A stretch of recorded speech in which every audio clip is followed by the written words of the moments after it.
Hello everyone. Good afternoon, depending on where you are, but it is afternoon where I am. My name is Monica Ngozi. This is welcome.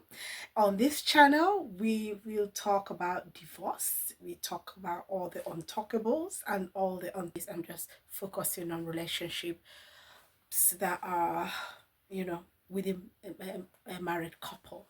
Um, yeah. Sex drive is, like I said, very important because it will determine whether that couple is going to be, or whether a couple is going to be happy in that marriage for a long time, or are they going to eventually grow apart. Um, Sex drive, uh, you know, there are different factors that affect this sex drive. I mean, I'm a medical person as well, so forgive me if I kind of dive into the medical aspect of things from time to time. Things like stress, side effect of medication. I mean, when someone is stressed, it might not. It can be stress from work. It can be stress from children. It can be stress from the relative, you know. But that can change someone's sex drive. As long as it might not really affect the relationship within a marriage, if that stress doesn't continue for a long time. But if it's a stress that is continuing, maybe a loved one is unwell, very unwell, and you're so sucked into it, so one partner or the other, whether it's the man or the woman, is so sucked into um, that problem, it can, dampen down someone's sex drive. And if it carries on for a long period of time, it can it will begin to affect it will affect that relationship, that within that marriage, negatively. Another thing, like I mentioned, side effects of medication. There are some medication that affect sex drive. I'm not going to start listing all the medication here, because some of those medication are treating something serious, could be for prostate issues. But this medication, well, some of the medication can cause reduce the reduced sex drive, and yeah, that can also affect relationship negatively, particularly if you have if the patience of your spouse runs out, or if you have a spouse who is not exactly too understanding, or they have been understanding but it's taking a bit too long. um, as human beings, you know it can begin to put a weight on that relationship within that marriage in a way that we wouldn't naturally prefer. So another thing that can cause this kind of problem, sex drive, to reduce sex drive, or can I say cause uh, imbalance in sex drive. Because if you're dealing with someone who naturally have reduced sex drive, then that wouldn't be a problem, isn't it? But yeah, um, things like problems in relationship, and hormonal changes, hormonal imbalance.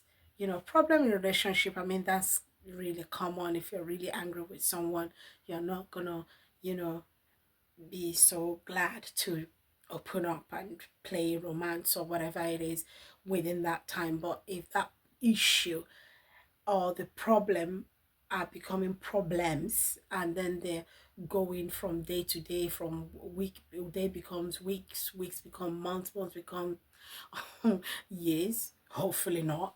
I mean, obviously, that whatever that problem is, must have been more, it must be something much more serious that has to be dealt with quickly. Otherwise, people will grow apart, the marriage will fall apart, or the relationship within that marriage can fall apart, and probably people can still decide to be in their marriage. I'm not here to tell anybody to leave their marriage or to stay in their marriage. You're an adult, it's your decision to make. But these are things that can take a toll in the relationship within a marriage in a very negative way. And I did mention hormonal changes. Hormonal imbalance is another major issue where someone can suddenly change from having a high sex drive or equal sex drive with their partner.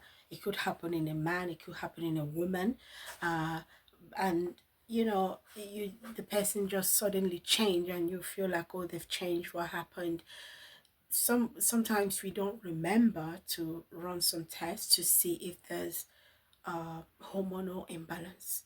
Hormonal imbalance, um, you know, we need to pay attention to such a thing, because it can, make it look like someone have completely changed, and they're no longer interested in the kind of romance you guys usually play, and one starts getting frustrated and then can decide to go out, and the frustration will also lead to certain behavior, anger, sadness.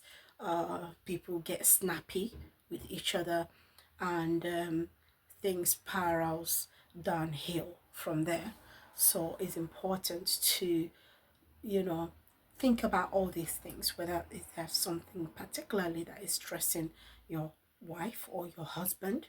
Is there something particularly that is there a sudden change that you don't actually understand? There isn't any stress that is out of the ordinary, but then this person's sex drive has changed and it's not making you look like you're wanting it too much, or making you look like you're too demanding, But this hasn't been the case. It's not always because, oh, there's another woman or there's another man. It's not always because of that. It can be because of hormonal imbalance. So check all these things first before you start thinking other things in your head and start wanting to make decisions without being very sure, because hormonal imbalance can happen to anyone. It can happen to men, it can happen to women. So yeah, these are some of the factors that I know that can cause a change in a relationship in a negative way. um yeah, I mean, the other room, if I say it, or the bedroom dance, as some people will call it, is a very vital part of a marriage. If you're Christian like I am, you're aware that you're not supposed to deny your husband or deny your wife when they want to play in the other room. So when it's not an obvious stress that you actually know, you should understand, the person should understand that you're going through the stress for this short period of time, but it looks more like a sudden change. Maybe find out if there's a hormonal imbalance, because that can wreck things within that relationship if it's not found out. Okay, so this is all I have to say for today. Once again, this is Monica Ngozi. I will see you again in a few days. Thanks for now. Bye bye.